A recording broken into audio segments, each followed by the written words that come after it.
So welcome back again. After 40 minutes it gets disconnected usually. So kindly join back.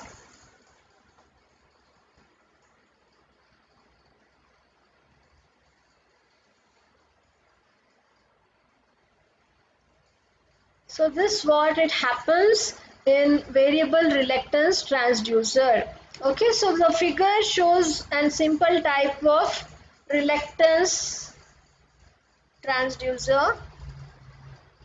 Okay, so this is an variable reluctance transducer, right? So this is the surface which has been serrated. So you'll be having a permanent magnet. So the coil will be wounded on the permanent magnet. So you'll be having the north pole and the south pole. So the magnetic flux which is generated by the permanent magnet will be cut due to the flow of the magnetic flux through the circular coils, right? So there will be some resistivity for the flow of the magnetic field, which is called as a reluctance.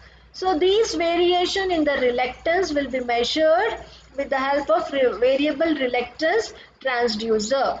So any variation of the permeance of the magnetic circuit which is caused due to the change in flux will be brought about by a serrated surface. So that is, this is the serrated surface. So any variations which has been induced will be calculated with the help of serrated surface, as it can move to and fro over here. So the variation could be sensed. So this is brought about by a serrated surface subjected to the movement. It could be towards the right or towards the left. So as the flux field expands or collapses, a voltage is induced in the coil. So due to the movement of the serrated surface near the permanent magnet, where there is a change in the magnetic flux, it helps in changing or inducing the variation in the voltage. So voltage will be induced in the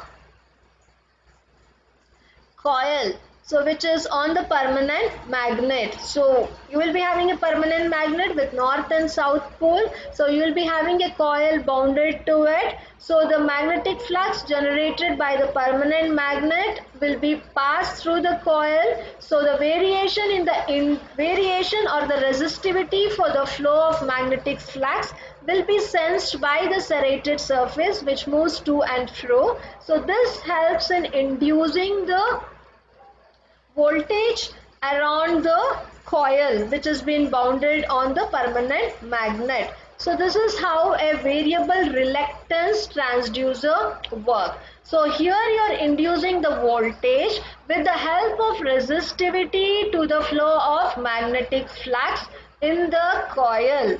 With the effect of movement of the serrated surface, it induces the voltage. So variation in the magnetic flux plus the movement of the serrated surface will help in inducing the required voltage in the coil, and that will be recorded or transmitted to any other device, because you'll be having one input connectivity to the electrical circuit and an output unit for the electrical circuit. So here the displacement will be sensed, and based on the displacement there will be an mechanical flux induced in the permanent magnet. So that mechanical flux induced will be resisted by this coil due to the movement, and that resistivity or the reluctance with the help of movement in the serrated surface will induce voltage, and that will be recorded or stored or displayed if you connect to any pointer, or any device if you connect, that will be transmitted. So this is how a variable reluctance transducer works. So next is, we studied the two types of electrical transducers. So one is, what are the three types? The resistive type of transducer elements we studied, the classification of it, and then the inductive type of transducers were done, and last category in electrical transducer is the capacitive type. So what happens in capacitance type of transducer? So how does it work? So a capacitance usually consists of two plates which are separated by an dielectric medium or a dielectric material. So what do you mean by a dielectric material? Dielectric is deadly opposite to that of the conductive material. So we have three mediums. One is dielectric, conductive and semiconducting material. So dielectric material, it resists for the flow of the electric current. It won't transmit any electrical current. It is an insulative material. Okay, but still using an insulative material, if you apply some load, it will be able to transmit the electrical signal even though it is a dielectric material. Example for it is piezoelectric material. All piezoelectric are dielectric, but still when we polarize and deflect the dipoles in it, it will be able to transfer the signal from one end to that of the other. So basically it consists of two plates, metal plates, which are separated by an dielectric medium. So this dielectric medium can always sustain a static electric field within it. It won't transfer without any external effort, but it can store the electric field, the stationary electric field in it. When you apply some load, yeah, pressure or any deviations, it can transmit these electrical field from one end to that of the other end. So that is the nature of a dielectric medium. So whenever they say capacitance transducer, you should think it has a dielectric medium which has the capacity to sustain some electric field within it, which is separated by two plates.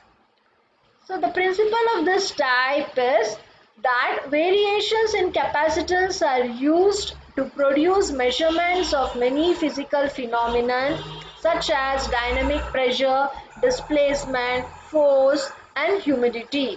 So capacitance transducers are mainly used in order to measure dynamic pressure, variation of the pressure with respect to time, displacement, okay, force and humidity, so which are mainly used for dynamic type of thing, which varies with respect to time, pressure varying with respect to time, displacement varying with respect to time, force and also humidity varying with respect to time. So these are the main applications or the measurements which an capacitance transducer can measure about. So after knowing what is the main use of capacitance transducer, if you are not very sure, I think in the first year in basic science you have studied related to the basic electrical and electronics concept where you have dealt with what you mean by capacitance also. So if you don't remember, capacitance is nothing but the ability of a body to hold an electrical charge in it. Okay, so capacitance also measures the amount of electrical charge stored for a given electrical potential. You will be having a dielectric material which can store static electrical signals. So those are nothing but the electrical potentials. So if you embed two plates and provide an input and the negative input and the output signal along with the dielectric material, it helps in measuring the amount of static charge a capacitance has. Because here you will be having a dielectric medium and you will be having a plate at the top and the bottom. So when you transmit the given input signal to the dielectric material, so that helps to sense the amount of static electrical signals associated in that material, so that it helps in measuring the amount of stored electrical charge in a particular material. So that is the main application of capacitance. Okay, to determine or evaluate the measure of amount of electrical charges stored in a given material. So a common form of charge storage device in a two-plate capacitor is, you will be using, if you have the charge on the plates which are positive charge and negative charge, and the voltage gives the voltage between the plates. So if you have charges, so always you'll be having plus positive charge in one plate and negative charge in other plate. So the variation in the charges in between the plus and the minus, in between you will be having a dielectric material which have the stored electrical signals in it. So the variation between the positive and the negative electrical charges will induce the voltage, and this voltage could be delivered into the output signal. And basically the SI unit of the capacitance will be always farad. So 1 farad is equal to 1 coulomb per volt. Usually we get the measurement of the farad, measurement of the capacitance in terms of farad. So the equipment used to measure the capacitance are semiconductor device analyzer. So this semiconductor device analyzer helps to measure the capacitance, the conductance, the resistance for a given dielectric material. So these values vary depend upon what input signal you provide, what is the amount of positive charge you are applying. Every material cannot be applied with the same value of positive and negative charge. It depends upon the capability of the material to withstand or to store the potential electrical charge in it. So again it depends upon the classification of the dielectric material which you are using. So if you go in depth it takes much time. So I'm just briefing out exactly how does it work. So in order to get the voltage generated, the variation in the capacitance have to be achieved, right, between the positive and the negative charge. So how this variation will be generated? It could be done by three methods. One is changing the dielectric material. So dielectric, I told you, it is an insulating material but still have the property for transmitting the electrical force without conduction. It will be storing the electrical power, but when it is embedded between the two plates, due to the variation in the current, it will be helpful to transmit the electrical force from one end to the other, even though it is not a conductive material. So if you change the dielectric material, I told you about the classification of dielectric material. So if you vary the dielectric material, if you vary the area of the dielectric material what you are using, and if you change the distance between the plates, always you won't get the same voltage generated. Here the distance between the plate might be of 1 centimeter. So if you change the distance between the plates to 2 centimeter between a dielectric material, and the area of the dielectric material is also changed, and the type of dielectric material is also being changed, then the amount of voltage which is being generated will be changed obviously. Suppose if you are maintaining the distance between the plate common and you are just varying the area of the dielectric material, then the voltage generated will be different. So if you are maintaining the same distance and changing the material of the dielectric only, so then also the voltage what you generate will be different. So you can vary the parameters and optimize to see that you get a better voltage as per the requirement. Okay, so these are the three categories. So then you should know what do you mean by capacitance pickup to measure the liquid level in the given container. So how do you refer this as a capacitance pickup? So the capacitance between the central electrode and the surrounding hollow tube varies with the changing dielectric constant. Okay, so you have a container in which you have a liquid. Okay, then you have a central electrode here, and then you have the input signal connected to the central electrode, and you have an output signal which helps in measuring the capacitance of the given material. So the hollow tubes which are inserted, these tubes which are connected between the between the central electrode are nothing but the hollow tube. So this liquid, again, it is an dielectric medium which is being in the form of an liquid. Okay, so here what happens is the capacitance between the central core and the surrounding hollow tube varies with changing dielectric constant brought about by changing the liquid level. As I told, this was for the solid dielectric material. So changing the electrical plate distance or changing the material or changing the area of cross section of the dielectric material, the voltage induced get changed. Similarly, when you have a dielectric medium in a container, you have a central electrode which generates the charges with respect to the input signal, and you have two hollow tubes. So in between you have a dielectric medium. So by raising the level of the dielectric liquid or lowering the level of the dielectric liquid, it results in variation in the accumulation of the charges. So due to these variation, the amount of voltage induced also will vary. So this is just a difference for a liquid level capacitance measuring in liquid dielectric material, and this was in solid dielectric material. So variation in dielectric constant can also be utilized for measurements of thickness and density of a given material. So again, it mainly depends upon the application in what we are focusing. Usually this type of capacitance are in use in larger extent where it helps in measuring the dynamic pressure, displacement, force, humidity, etc.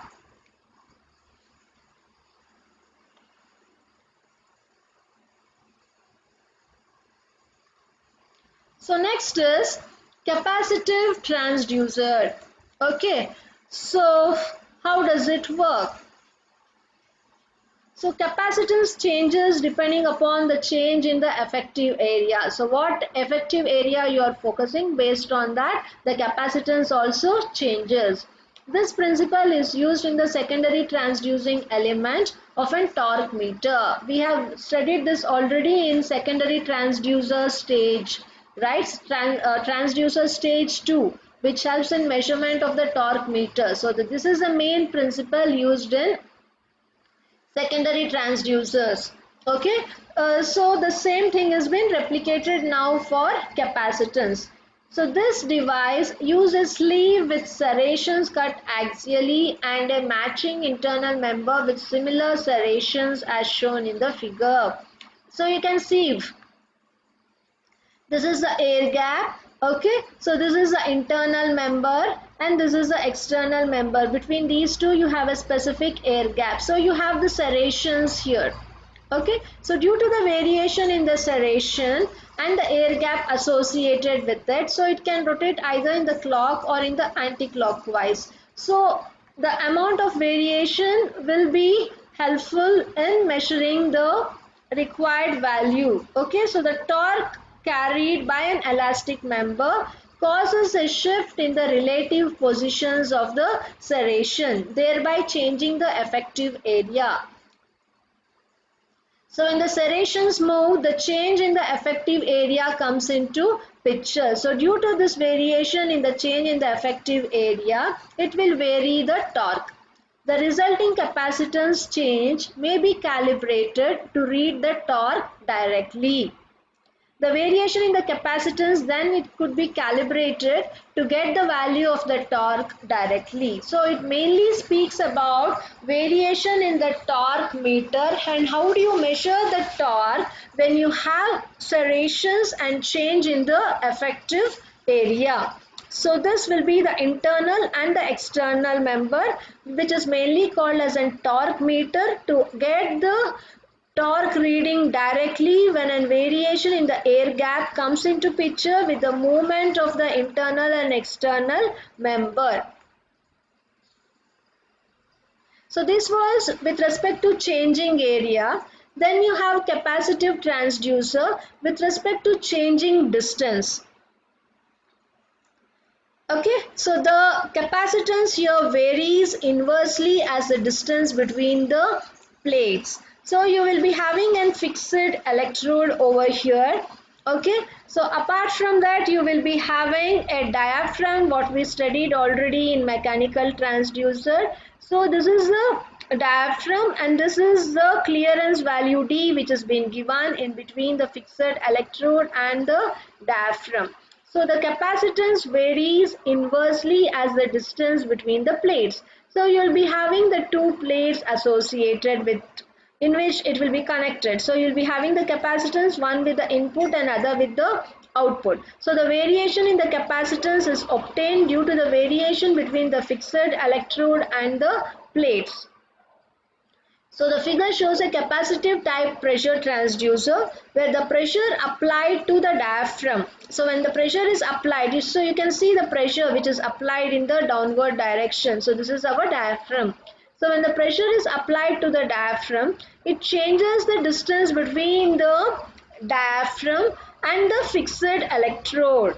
This is the electrode. So due to the applied pressure, it helps in pushing this diaphragm nearer to the electrode.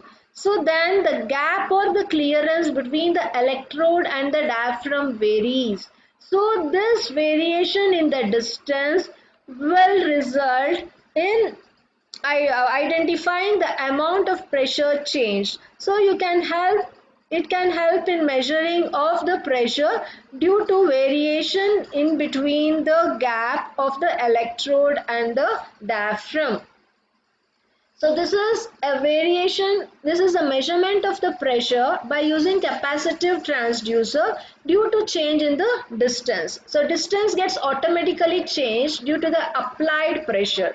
So due to variation in the distance, what is the change in the pressure? So that could be measured by using capacitive transducer for the category changing distance. So now you should understand what are the advantages of capacitive transducers and disadvantages. So the advantages are it requires extremely small forces to operate and are very highly sensitive. One is plus point, no external high load or the force is necessary, and it is very sensitive. So for even a small deflection of the load or the force, it can sense and yield the required voltage or the current. Second advantage is they have good frequency response, and hence it can be useful for all type of dynamic measurements. I told you you can use it for dynamic measurements which vary with respect to time. It could be force, it could be density, yeah, whatever. And high resolution can be obtained. So using capacitive transducers, the high resolution also could be obtained. And the fourth one is they have high input impedance, and hence loading effects are minimum. Due to the good value of impedance, the amount of loading effects in case of capacitive transducers will be the least. And lastly, these transducers can be used for applications where the magnetic fields render the inductive transducers useless. So I told you what you mean by inductive transducers and reluctance transducers. So these transducers could be used where for the applications which are claimed to be useless in case of inductive transducers. So inductive transducers have the advantage of its own. So where it helps in measuring the pressure due to variation in the magnetic flux. So which is not capable, so these transducers help in identifying the magnetic fields which cannot render the applications in case of inductive transducers. So these are all the advantages of capacitive transducers.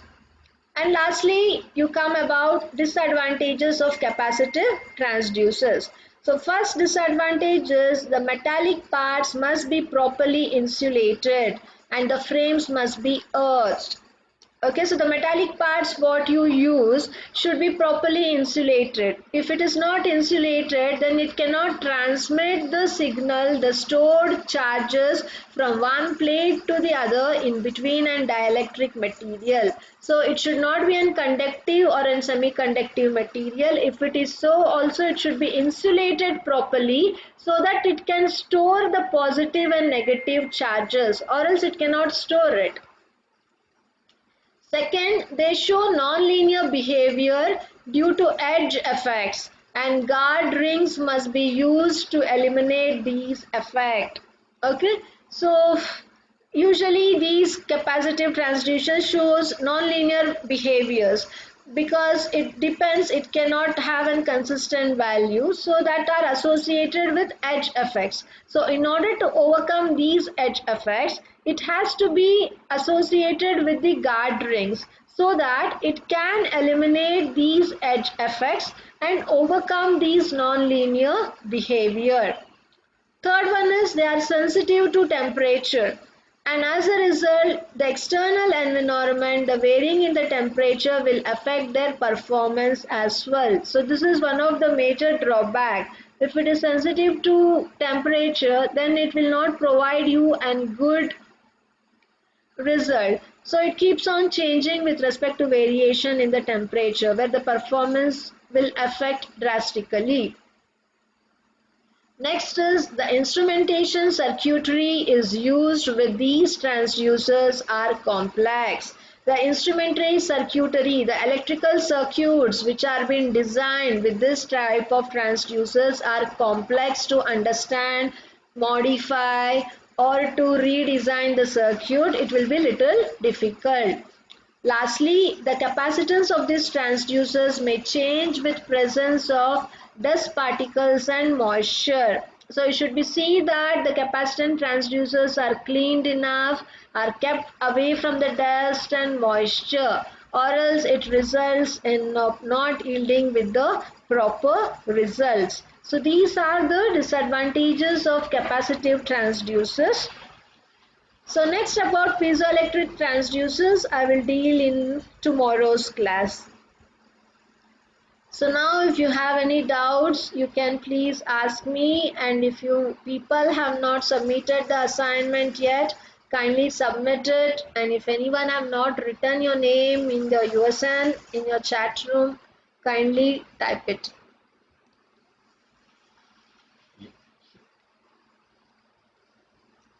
Hello? Everyone have written your name and USN in the chat room?